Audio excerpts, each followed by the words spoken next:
were stabbed with a knife, but no weapon has been located.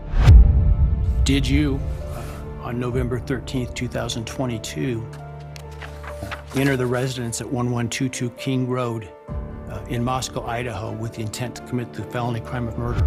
Yes. No one can float into a crime scene and float out. They're going to leave something. Sparing us the details of what he did to those kids?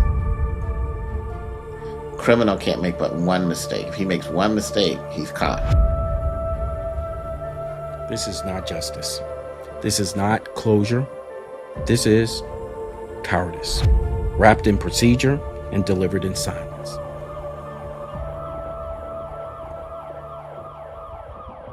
Hill of Justice is sponsored and produced by Jermaine Delmas Studios.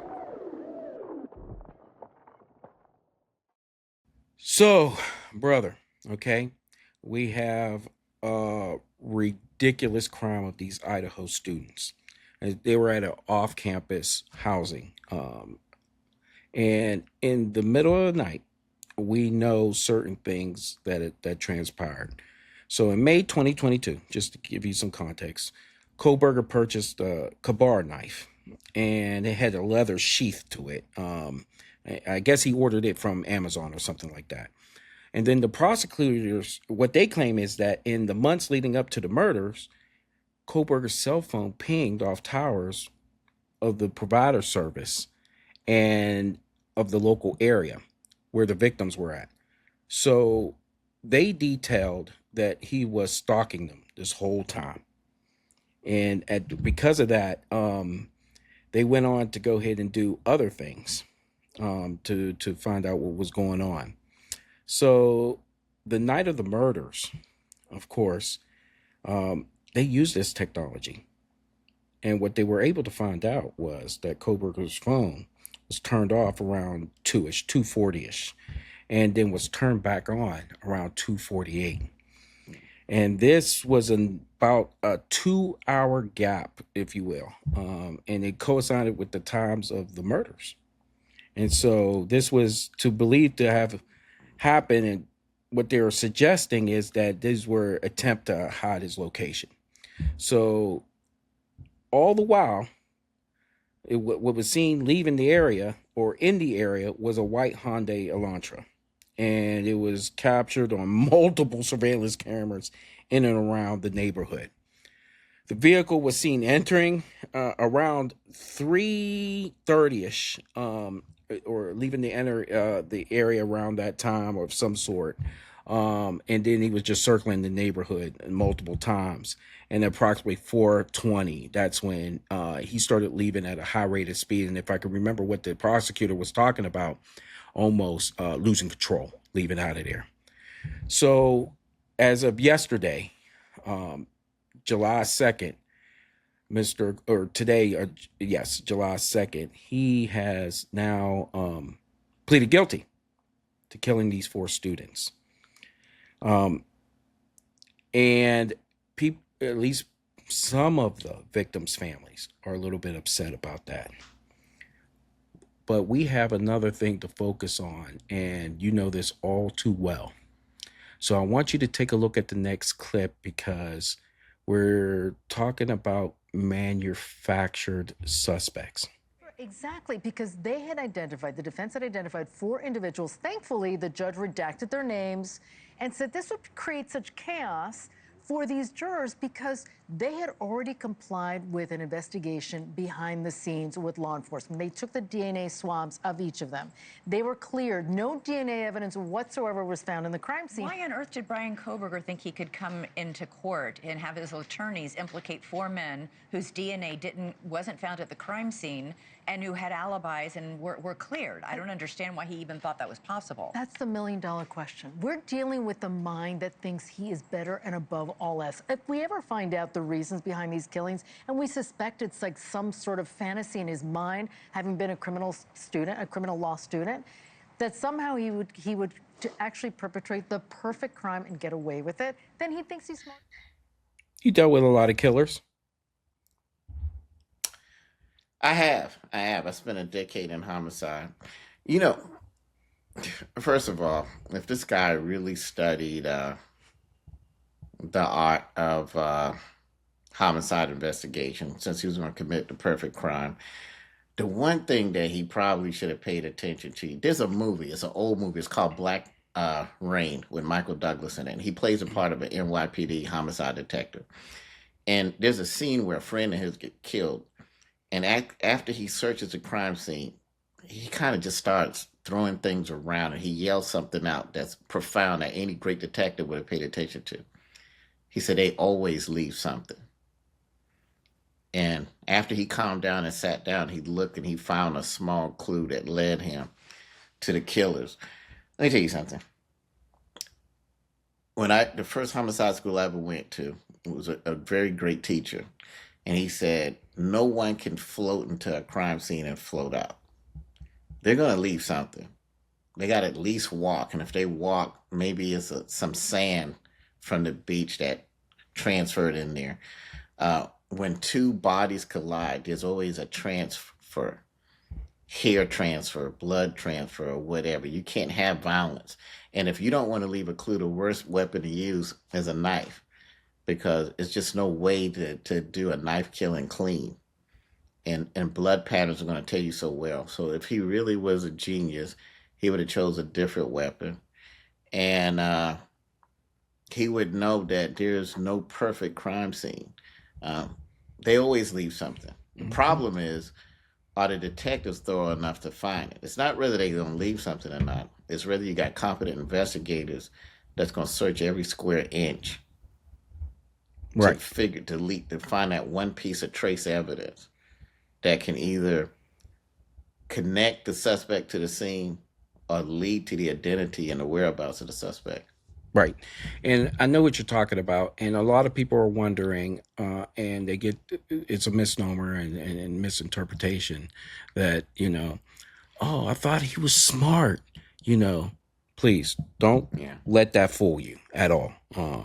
Most are pathetically dumb, and I'm talking about psychopaths. And that's exactly, he has the classic signs and behaviors of a psychopath. What psychopaths usually do, they want to appear intelligent and articulate, and that's what Kohberger did. They do a lot of masking out there. So, of course, he's pursuing his PhD. I believe that he finished all the coursework, and we're going to honor that. And at that point in time, the school got wind of what happened and they shut that down. So thankfully, and heads up to the school for not even giving him that, although he had earned all the credits to go ahead and get that. So, what happens is he masks himself with his relationship with his peers and professors. And this is typical of someone who can, mask their deviant behaviors, So psychopaths often show no type of genuine remorse at all. So they're emotionless. They just don't have any type of reaction. Case in point, yesterday, when he was going ahead and pleading guilty to each and every count. If you take a look at his expression. On November 13th, 2022, enter the residence at 1122 King Road in Moscow, Idaho, with the intent to commit the felony crime of murder. Yes. Did you, on November 13th, 2022, in Latah County, state of Idaho, kill and murder Madison Mogan, a human being? Yes. And did you do that willfully, unlawfully, deliberately, and with premeditation and malice of forethought? Yes. Did you, on or about that same date in Moscow, Idaho, kill and murder Kaylee Gonzalez, a human being? Yes. And did you do that willfully, unlawfully, deliberately, and with premeditation and malice of forethought? Yes. And did you, on that same date in Moscow, Idaho, kill and murder Xana Kernodle, a human being? Yes. And did you do that willfully, unlawfully, deliberately, with premeditation and malice of forethought? Yes. And then on or about November 13th, 2022, again in Latah County, Idaho, did you kill and murder Ethan Chapin, a human being? Yes. Did you do that willfully, unlawfully, deliberately, with premeditation and malice of forethought? Yes. Usually people, when you are looking at them, their eyebrows really give off a lot of expression. Him, if you take a look at that tape, flatline. Yeah. Classic symbol of a psychopath. You know that you're in the midst. And another misnomer that people have out there too is that all psychopaths kill people. They do not. I just want to go ahead and say that that is not the case. But this is the lack of emotion that they have afterwards, and it is consistent with that. So, this is why a lot of people. Let's bring up, Luigi Mangione. A lot of people thought that before they knew him and knew his name or anything, they thought that, oh my goodness, this guy is a smart assassin. He did this, he did that. He was dumb as hell. He got caught at a McDonald's by a rookie cop. Jerome, the Chinese have a saying, he who knows not and knows not he knows not is a fool, shun him. And there are a lot of people, it's one thing to not know and know you don't know. But when you don't know and don't know you don't know is where the problem comes in. And, I think in layman's term, people say, well, hey, some people think they're smarter than they actually are. And that's what you're seeing in a case like this. A guy that he doesn't know and don't know he don't know. And sometimes people feel that attending a particular university gives them a particular amount of knowledge on something like that. But universities don't teach you how to kill and get away with it. Right. And certainly he was up against that. And more importantly is that, his damning witnesses weren't people, There were pixels, there were signals, there were pings, there were just data trails all over the place that he complete. In fact, I would even talk and say that it was maybe a digital dragnet that put him down, basically. Absolutely. And so, a lot of people don't understand this, but this is one of the things that generally happen. And you're talking about, and geo-tracking is becoming so popular in law enforcement now. I mean, it's just stunning. You're taking a look at matters such as, if you take a look on your cell phone, you got Google location history. You got your cell tower triangulations. Your Wi-Fi tracking. So for people who think they're off the grid, you're never off the grid. And this is the thought of what a lot of people feel like they are when they turn off their phone. Exactly. Yeah, cutting off the phone is not enough. You got to be like the Unabomber, a guy that just didn't deal with technology at all. And that's why he was so difficult to find. Ted Kaczynski, who was incredible in that sense. And it wasn't necessarily because he was bright. He was just a dude that didn't use. He was a recluse. He just did not use technology, or technology passed him by. So it's not like he was just a elusive person. The average person now is so addicted to their cell phone, they act like they can't be away from it. It's almost hard to hold a retreat and tell people, hey, no cell phones for 2 hours, let alone 2 days. Right. And as long as that cell phone is in your hand or whatever. Back in the day, they used to train homicide detectives before the smartphone came out. They used to tell them that, hey, if you can find that person's address, there's a high percentage that the name and address of the killers, you find a victim, I'm talking about, a victim. Right. If you can find their address book, they would say there's a high probability that the name, address, and phone number of the killer is somewhere in that phone book. Because most people are killed by people they know, statistically. Right. So, but now we've got more than an address book. We got a smartphone that has a whole lot more data about the victim and everyone the victim is associated with in that cell phone. So now detectives are no longer looking for that address book. All they need to do is get in that smartphone. That's and they got true. just about everything they need. Yeah, that's true, because I call it reverse location search warrants. I think that the terminology they use now is geofence warrants. That's what they call it now.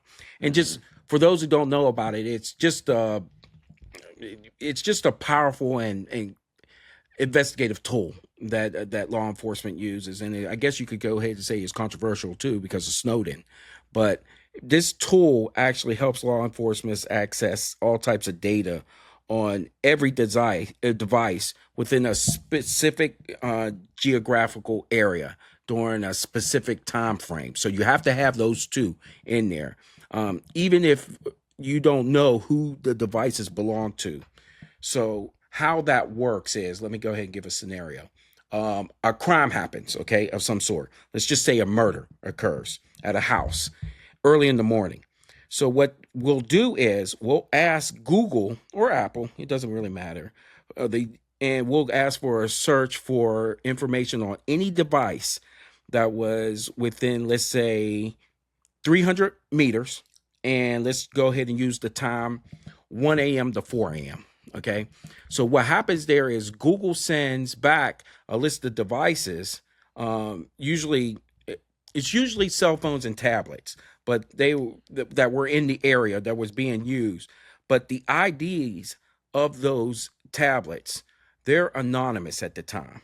So what investigators take a look at, and what we look at is for all types of suspicious behavior. How do we do that? So what we do is, for example, a number of phone calls at a particular time. If there's a bunch of them that shows up near the crime scene, or even a phone number that lingers over a period of time at that location, that'll go ahead and strike us too. So this is one of, those, and I know it's just a few examples of that. So what we'll do is we'll ask for the most interesting numbers, and then we'll ask, and it's wild, we can go ahead and ask Google or for the user names.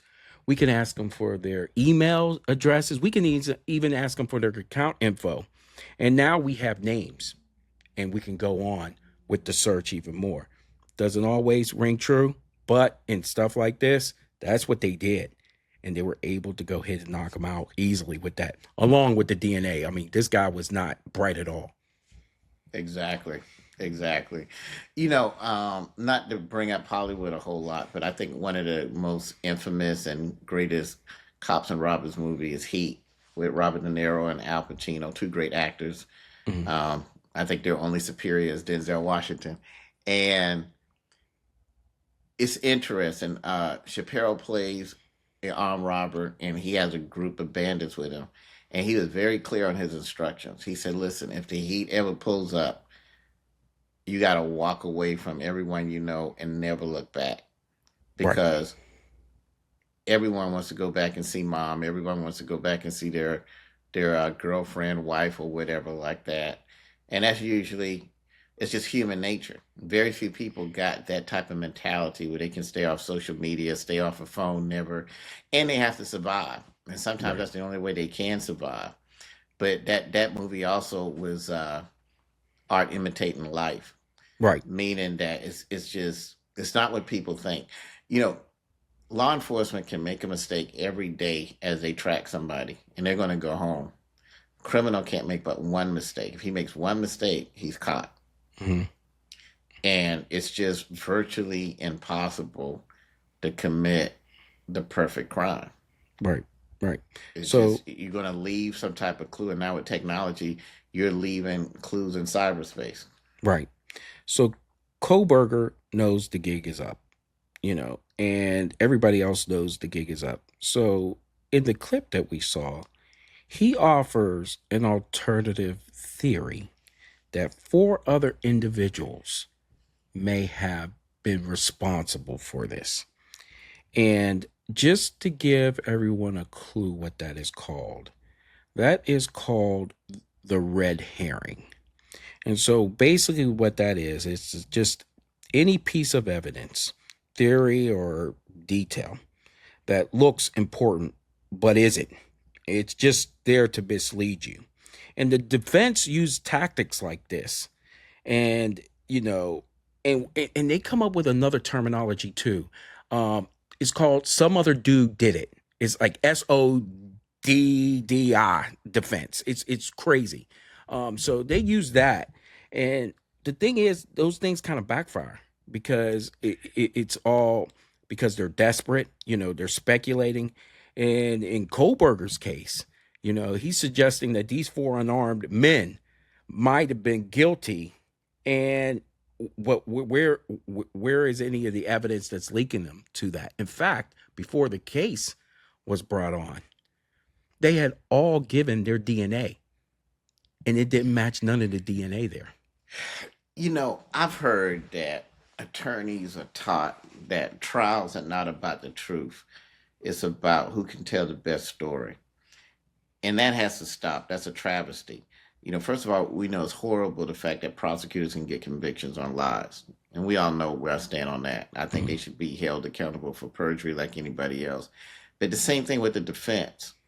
I think that there should be laws in place that holds both prosecutors and defense attorneys accountable for lying in a court of law. Because anybody else is on that stand and lie, they're held accountable as perjury. But to say that it's okay for attorneys to lie, if the evidence is there, it's there. If it's not there, it's not there. No one should be able to manufacture evidence, not even for the defense, definitely not for the prosecution, but equally for the defense. You know, it's supposed to be just the facts.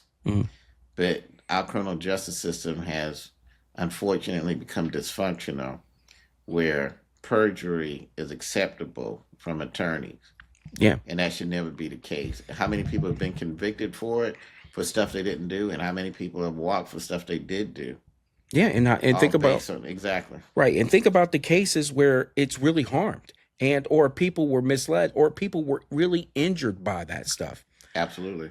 Case in point, the Atlanta child murders. Okay, the thought there was, the red herring was, the KKK did it. Okay, though it came into an all-black neighborhood and took out 17 kids in an all-black neighborhood. Right. Nobody saw a white guy walking into those neighborhoods, but yet that derailed that investigation for a while. We could take a look at another. More recently, how about the John Benet Ramsey case? Okay. Horrible. Where that ransom note by itself served as the red herring. If you remember that, you know? Yes. Yes. So that caused the investigation, the delays, and because of the media scrutiny and chaos with that, they were running with that. And it hurt that case. And it hurt that family. Yeah, it really did. That family was tried and convicted in a court of public opinion for murder. Yeah. And they were only cleared years later. And the sad part about the media, you know, that's another part that we got to deal with trials. And there needs to be laws that govern them too, because, you know, two people seem to have a license to lie, prosecutors and the media. And the media affected that case.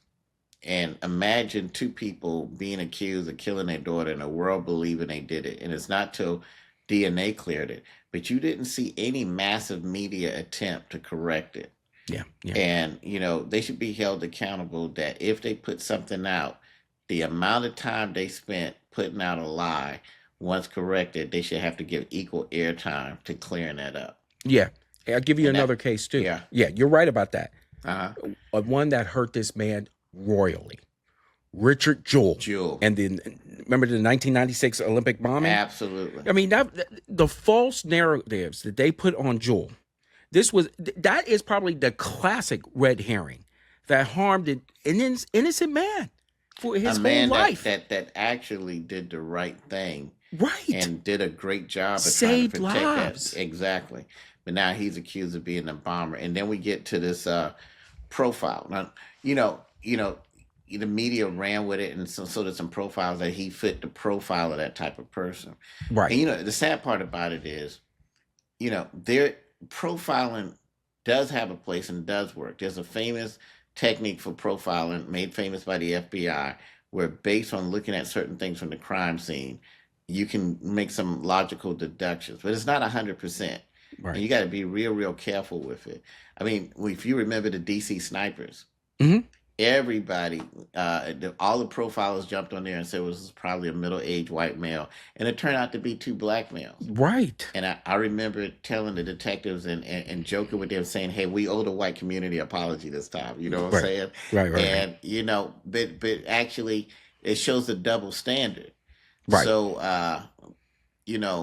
talk about double standards. Yeah. I got another one for you. If you remember Susan Smith, Susan Smith claimed that her two young sons were kidnapped by a black man who carjacked her car. Right. And they knew from the get-go she was lying, but it hurt the black community there because obviously suspicion came to them. But when she pulled up to a rural traffic stop, the light will go ahead because in the lane that she was in, it will always turn green unless there's a car perpendicular that comes up to the light, and then it will turn red. They knew she was lying all the time, but it hurt that community. Absolutely. And that's another problem that we have. And then, Jerome, quite frankly, some of these cops don't know when people are lying. There's some cops that aren't streetwise. We've had these debates before, and unfortunately, just like, there's always this debate, are leaders born or they're created? Are cops born or they're created? All indications show that they're born. You can send people to command college, and they can't command a playground fight. You can send some people to the FBI Academy, and they can't find the proverbial hooker in a whorehouse. Right. So they just don't have it. So no matter what Ivy League school you send them to, they're not going to come out and become the president of the United States or do anything else. So, we got to do a better job of recruiting cops. My theory has always been, and when I started doing this, that's when we started to see some unusual results, that it's not recruiting. You need to be like a sports recruiter. You can't just bring in a bunch of people because they want to be officers. My philosophy is, we'll give your S a little bit of credit. I used to always tell my recruiters, if he's, faster than a speeding bullet and more powerful than a locomotive, and he can jump a building in a single bound, we're interested. He or she, for that fact. Right. But when you just bring anybody in that doesn't have any physical ability, any street ability, and then you put them out there in that environment, criminals can tell them anything and they'll go for it. Right. I'll add one more. Yeah. I'll add another thing to it. Yeah. There are some people that can take some orders out here, but that doesn't mean they can lead. Absolutely. And we see that all the time. And they get promoted to leadership, and they're a disaster. Now, they're a disaster to every man and woman that wear the badge, and then they're a disaster to the city. I mean, they're out of control. And they were fine taking orders. And everybody's like, look at this person. He's high speed. And then all of a sudden, when he gets into command, boom.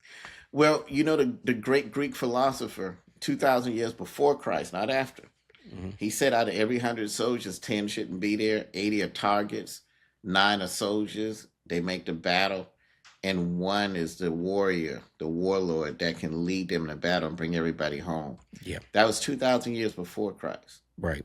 So, people say, well, you can't find good help anymore. Obviously, based on that Greek philosophy, it was hard to find good help back then. Another red herring that a lot of people will remember and it sticks into their heads is Casey Anthony. Yeah. And what the defense did there was their red herring. If you remember, they were trying to claim that Kaylee accidentally drowned. And it was Casey's father who helped cover it up. And without zero evidence, and she walked. Although she was seen, the smell of death was in her car. The searches of how to go ahead and break down a body. I mean, it was going on and on and on and on and on, the circumstantial evidence. She walked because of a red herring. And this is how it really hurts communities. And it really hurts people and justice. And it's terrible. I'm glad the judge, my hat is off to the judge for saying, get that nonsense out of here. That has no place. And more judges should do stuff like that. Yeah. Well, one thing that we have to think about, when we think of policymakers, we usually think of our legislators and stuff like that. But I don't know if people understand the power that prosecutors have to make society a better place or to make it a worse place. And unfortunately, most of them have made our society a worse place. If you look at when a discipline got taken out of the home and kids started getting wild in the home, that started with prosecutors prosecuting parents for corporal punishment. I'm not talking about abuse where you're giving kids black eyes. I'm talking about corporal punishment. How do you think schools got out of control? Because you had some prosecutors that started throwing teachers in school. And of course, they backed away from corporal punishment then. And then now you see the streets out of control because you see prosecutors locking up cops. I'm not saying cops shouldn't be locked up. If you're out there killing people or doing real crimes, but when it became popular to let's lock up parents, let's lock up teachers, let's lock up cops who hold a very fabric of our society together, you make parents afraid to parent, teachers afraid to teach and keep discipline, and cops afraid to keep order because they could be prosecuted by some Robert Ford syndrome prosecutor. Then you get this misfit and unsafe society that we got now. Right. So, when I take a look at this and all the logical certainty that Bryan Kohberger was at the crime scene, of course, the phone deactivation, of course, it was a deliberate act, how he was trying to conceal his location. I mean, we all know that he wasn't all that particularly bright. But at the same time, there has to be some type of mechanism in the criminal justice system that will stop people, defense, prosecutors, anybody, from coming up with these alternative facts. That this should all be about the facts and only but the facts, So, for this portion of, the Hill of Justice, we want to go ahead and extend our deepest condolences to the family. 4 lives were taken, and more lives also were altered because there were other students that was in that house sleeping, and I know they are tonight thinking about the other families. So we think about them all on that end of it. Brother, you have any last words? No, I concur with you. Our prayers, our condolences to the victims' families, and we pray that they receive peace and healing. Yeah. So that's it for this show. If you have any ideas or thoughts about that you want to express to us, please feel free to comment, like, and subscribe for the show. And we really appreciate all the support and love that you've been giving us. And the community keeps on growing, and they keep on asking us questions, and we certainly like that. So until further notice, we're going to be right here taking a look at everything that we have for you. I'm Jerome Hill. That's retired Sheriff Victor Hill. And this is the Hill of Justice. See ya.